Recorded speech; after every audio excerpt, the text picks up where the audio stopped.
ইন্তেকালের প্রায় 40 ঘন্টা পর রাসূলুল্লাহ সাল্লাল্লাহু আলাইহি সাল্লামকে দাফন করা হয়। রাসূলুল্লাহ সাল্লাল্লাহু আলাইহি সাল্লাম ইন্তেকাল করেন সোমবার জোহরের আগে। আমরা যদি টাইম হিসাবে বলি আনুমানিক সকাল 10টা-11টা এরকম। আর ওনাকে দাফন করা হয় বুধবার রাতে, মাঝরাতে বা ফজরের আগে। সেই হিসাবে সময়টা প্রায় ধরা হয় 40 ঘন্টার মতো। তো এই 40 ঘন্টায় কি হয় এরকম যদি আমরা লিস্ট করি তাহলে 10টা পয়েন্ট বলা যাবে যে এই 40 ঘন্টায় কি হয়েছিল। প্রথমত রাসূলুল্লাহ সাল্লাল্লাহু আলাইহি ওয়াসাল্লাম ইন্তেকালের পর উনি যে আসলে ইন্তেকাল করছেন কিনা এইটা নিয়ে একটা কনফিউশন দেখা দেয়। স্পেশালি অনেক সাহাবী মেনে নিতে পারতেছেন না যে রাসূলুল্লাহ সাল্লাল্লাহু আলাইহি ওয়াসাল্লাম ইন্তেকাল করছেন। ওমর ইবনুল খাত্তাব রাদিয়াল্লাহু আনহু তো বলেই ফেললেন যে যে বলবে রাসূলুল্লাহ সাল্লাল্লাহু আলাইহি ওয়াসাল্লাম ইন্তেকাল করছেন তাকে কতল করা হবে। উনি মসজিদে এই ঘোষণাটা করেন। পরে আবু বকর রাদিয়াল্লাহু আনহু যখন আসেন, উনি একটু দূরে ছিলেন। উনি আসার পর উনি কনফার্ম করলেন যে রাসূলুল্লাহ সাল্লাল্লাহু আলাইহি ওয়াসাল্লামকে উনি দেখতে গেলেন, উনি ওনার কপালে চুমু দিলেন, তারপর কনফার্ম করলেন যে রাসূলুল্লাহ সাল্লাল্লাহু আলাইহি ওয়াসাল্লাম ইন্তেকাল করছেন। তার মানে প্রথমত হলো ডেথ কনফার্মেশন একটা।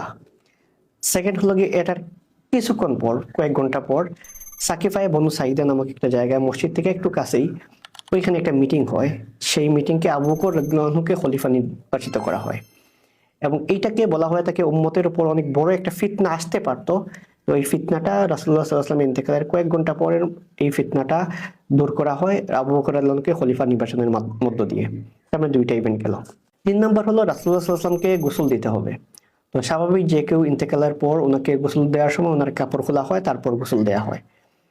তো রাসূলুল্লাহ সাল্লাল্লাহু আলাইহি ওয়াসাল্লামকে গোসল দেওয়ার সময় কিভাবে করা হবে এবং ওনার কাপড় খোলা হবে কিনা এটা নিয়ে সাহাবীদের মধ্যে একটা কনফিউশন দেখা দেয়। তো সময়টা ধরে নেওয়া হয় আনুমানিক সোমবার ওই দিনই বা মঙ্গলবার ওই দিনই রাতের মধ্যে। তখন আল্লাহ সবাইকে একটা ঘুম পাড়িয়ে দেন, সব সাহাবীদেরকে, এবং ওনারা ঘুমের মধ্যে একটা আওয়াজ শুনতে পান। সেই আওয়াজে বলা হয় যে রাসূলুল্লাহ সাল্লাল্লাহু আলাইহি ওয়াসাল্লামের যে কাপড় পরা অবস্থায় আছে সেই কাপড় পরা অবস্থায় যেন ওনাকে গোসল দেওয়া হয়।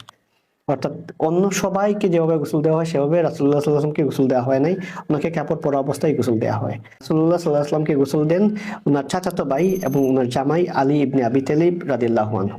4 নাম্বার, রাসূলুল্লাহ সাল্লাল্লাহু আলাইহি ওয়াসাল্লামকে কাফন পরানো। রাসূলুল্লাহ সাল্লাল্লাহু আলাইহি ওয়াসাল্লামকে 3টা ইয়েমেনি কাপড় দিয়ে কাফন পরানো হয় এবং এই ইয়েমেনি কাপড়টা যে জায়গা থেকে আসে সেই জায়গাটার নাম হলো সাহুল নামক একটা অঞ্চল। ওই জায়গাটা থেকেই কাপড়টা আসে।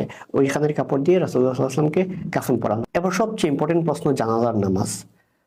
রাসূলুল্লাহ সাল্লাল্লাহু আলাইহি ওয়াসাল্লামের জানাজা পড়াবেন কে, এটা নিয়েও দেখা যায় কিছু কনফিউশন দেখা দেয়।